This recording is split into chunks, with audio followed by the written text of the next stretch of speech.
I'm going to share a secret with you. A secret so powerful that once you discover it, every decision you make in your life and business will become easier. Doors will start to open where before you struggled to make any progress. You'll finally feel like you're living your life with a purpose instead of fighting the world around you. Great leaders have used this secret to build powerful companies, spark important movements, and create meaningful change. And now you can too. Here's the secret. There is one word that defines who you are. There is one word that connects all the things in your life that make you come alive. Think about the friends you have, the music you listen to, the books you read, the movies you watch, the companies you've worked for, the businesses you've started. Think about everything in your life now that you enjoy. They are all connected. Until you figure out what that connection is, you'll never live up to your potential. What's your favorite song? And what does it have to do with who your best friend or favorite book is? The answer is everything. And it can be boiled down to one simple, powerful word. Great people can be described in one word. Martin Luther King Jr., equality. Oprah Winfrey, heart. Steve Jobs, impact. You? If you want to break free from the chains of mediocrity and really make an impact, then it starts with finding your one word. You have to stand for something powerful and important. On August 23, 1963, 250,000 people went to Washington, D.C. to hear Martin Luther King Jr. speak at the Lincoln Memorial. How did he get so many people to come out?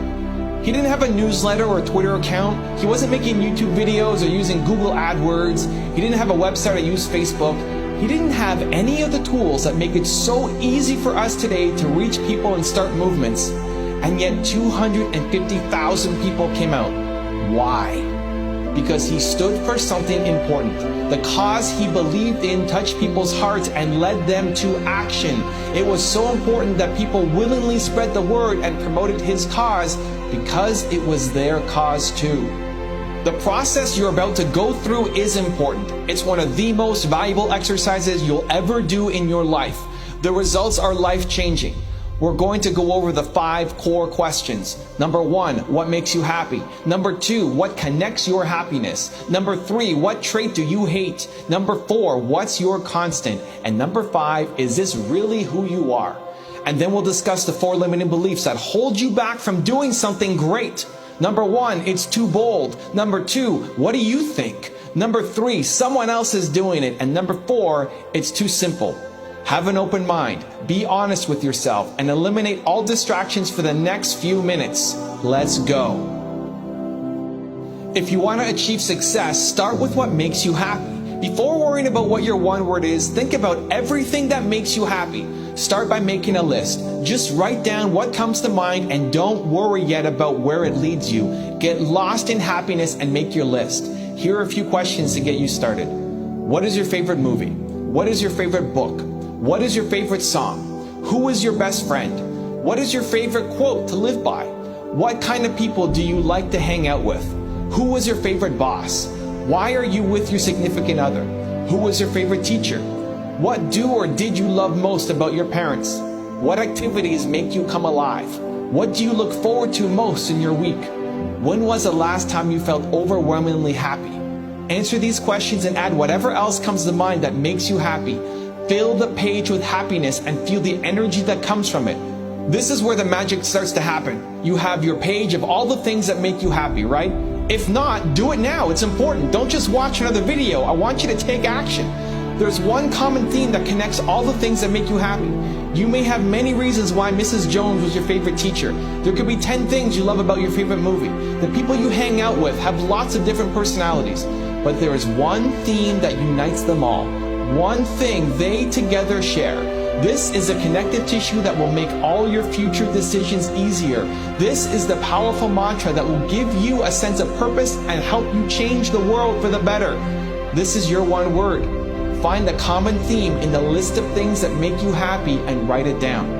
If it doesn't pop off the page, then next to each of the things that make you happy, write why you like it. You'll notice a pattern that emerges. Some words will come up over and over again. Take the words you've used most commonly to describe your happiest moments and group them together. If you can't get it down to one word yet, don't worry. Just try to get the final list from this exercise down to 5 words or fewer. Now we're making progress. Some people get their one word immediately. They have their one word and they're ready to apply it. If that's you, congratulations. For most people, the process is long and requires digging deeper. You may have written down multiple words and still feel unsure how to narrow them down to just one. Does it have to be a verb? Can it be a noun? How about an adjective? The answer is any of them. Verbs are often the easiest because they are action-oriented. You might want to inspire the world, or make an impact, or contribute, or shine, or love, but it doesn't have to be a verb. For example, maybe your hero is your grandmother Jane, so you try to live a life inspired by her. Jane becomes your one word. You can also combine multiple words that may seem like they're not related into a more meaningful one word that unites them.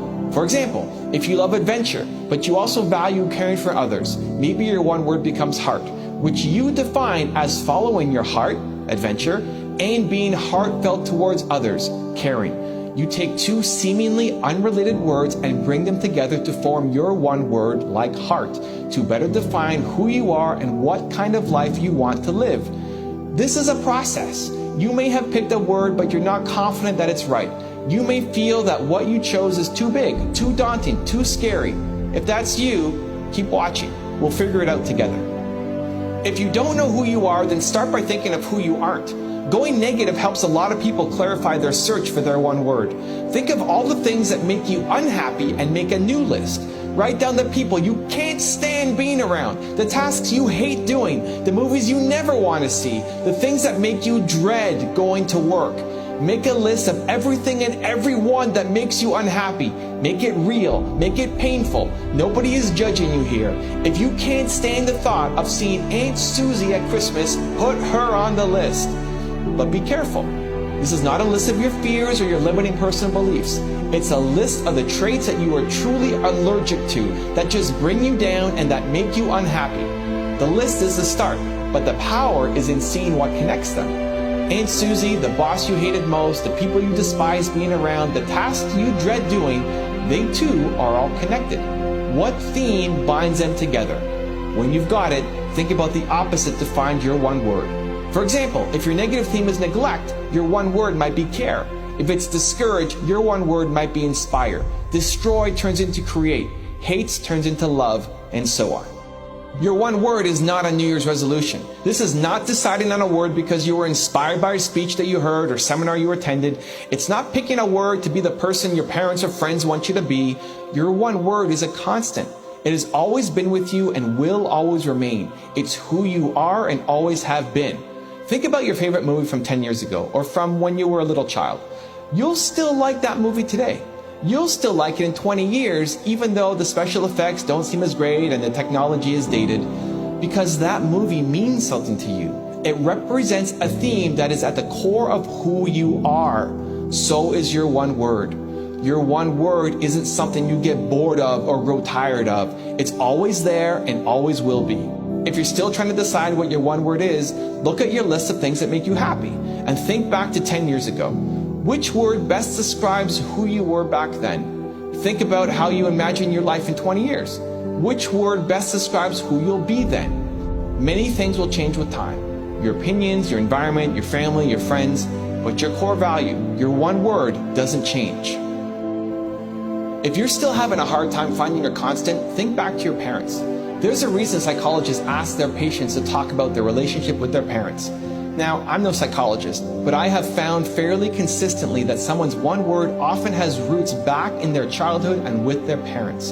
Quite often the core values you have today come from your parents. They shape the way you see the world, how you should treat others, and what you consider good and bad behavior. If your mother was caring, she might have taught you to care for others. Care. If your father was resourceful, he might have instilled resourcefulness in you. Resourceful. The opposite can also be true. You might have seen something in your parents that you never want to embody, so you take on the opposite of their values. If your mother had a gambling problem and constantly risks every paycheck she earned, you might seek the opposite of risk, security. If your father ran out on you when you were young and was never there for you growing up, you might crave the opposite of unreliable, dependable. Spending a few minutes thinking about your parents and the mark they left on you could reveal the answer to finding your one word. You can build a life and business around security or dependable just as much as you can around belief, care, or resourceful. Your parents impacted you in positive and negative ways. Having an awareness of their impact can set you up for future success. What, you might ask, if my one word is money? It's not. If you think it is, you just haven't found out what truly makes you come alive. Now, don't get me wrong, money is great. Money lets us do amazing things. We need to make money to stay alive, and the more money we make, the more we can build. But understand this, money is a tool, not a core value. It can help take you where you want to go, but it's not the driver. There is always something deeper behind the need for money, and until you figure that out, you'll always limit yourself. Money comes from providing value. If people aren't willing to pay you for what you're doing, you're not giving them enough value. On the flip side, the way to make a lot of money quickly is to provide a lot of value quickly. Why do you love money so much? Say your dream is to make enough money in the next year to travel around the world. What you're really seeking isn't money, it's adventure, experiences, or excitement. What most people do is set a money goal, then try to figure out the fastest way to reach that money goal. They take on business opportunities that they aren't excited about because it promises to move them closer to their money goal. They tell themselves they don't care what they do, within reason, as long as it brings in the money because that's their real goal. They say it doesn't matter, but it does matter. Money comes from giving value, and if you don't have the love for your business, then you won't put in the crazy work that's needed to provide that value. You'll quit as soon as it starts getting hard. And the idea of working hard at something you don't like just so that you can live the life you want at some point in the future is crazy to me. Start living that life now. Saying that money is your one word is a crutch. You just haven't dug deep enough inside yourself to discover who you really are. For all of this to work, you have to be brutally honest and real with yourself. This isn't about who you should be or hope to be. It's not about what your family wants you to be or what your culture tells you to be. It's about who you really are and leveraging that to build a purposeful and happy life for yourself. It's about living your version of your life and following your dreams, not theirs. If you keep living in a world where you can't be yourself and you're constantly striving for this ideal life of someone who isn't who you actually are, you'll never be fulfilled. You don't have to be ashamed or afraid of your one word. It's who you are, and it will guide you for the rest of your life. Look at your one word and ask yourself, is this really, deep down, who I am? If your answer is yes, you're ready to move on to build something awesome. If you answer no, go back and try the exercises again. Sleep on it, reflect on it in the shower, go for a walk and think about it, meditate on it. John Paul DeJoria's parents divorced when he was 2. When he was 9, he sold newspapers and Christmas cards door to door to help his family.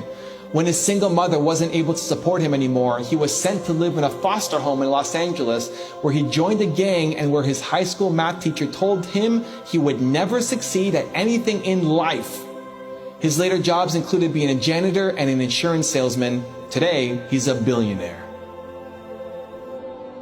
Oprah Winfrey was originally named Orpah, but people mispronounced it so often that she kept the name Oprah. She was born to an unmarried teenage mother who worked as a maid. She spent the first years of her life in poverty and was so poor that she often wore dresses made out of potato sacks, and the local kids teased her about it. She was molested by her cousin, uncle, and family friend when she was 9. At 13, she ran away from home, and at 14, had a child who died prematurely. She is currently North America's first and only multi-billionaire black person. When Abraham Lincoln was 9 years old, his mother died from an illness. He was formally educated for less than 1 year. He gave all the income he earned to his father until he was 21. The first love of his life died when he was 22. 3 of the 4 children he had died before they reached adulthood. His wife was eventually committed to a mental health asylum, and he suffered from melancholy, now referred to as clinical depression. In his political career, he was defeated 8 times trying to be everything from a congressman to senator to vice president. In 1860, he won the election to become President of the United States and is now considered to be one of the greatest presidents in American history. How do their stories compare to yours? It's hard to imagine that you had less support than John Paul DeJoria, had fewer resources than Oprah Winfrey, or more personal setbacks than Abraham Lincoln. You have in this video and inside you the tools you need to succeed. It's up to you. Act boldly for your sake and the world's. Believe.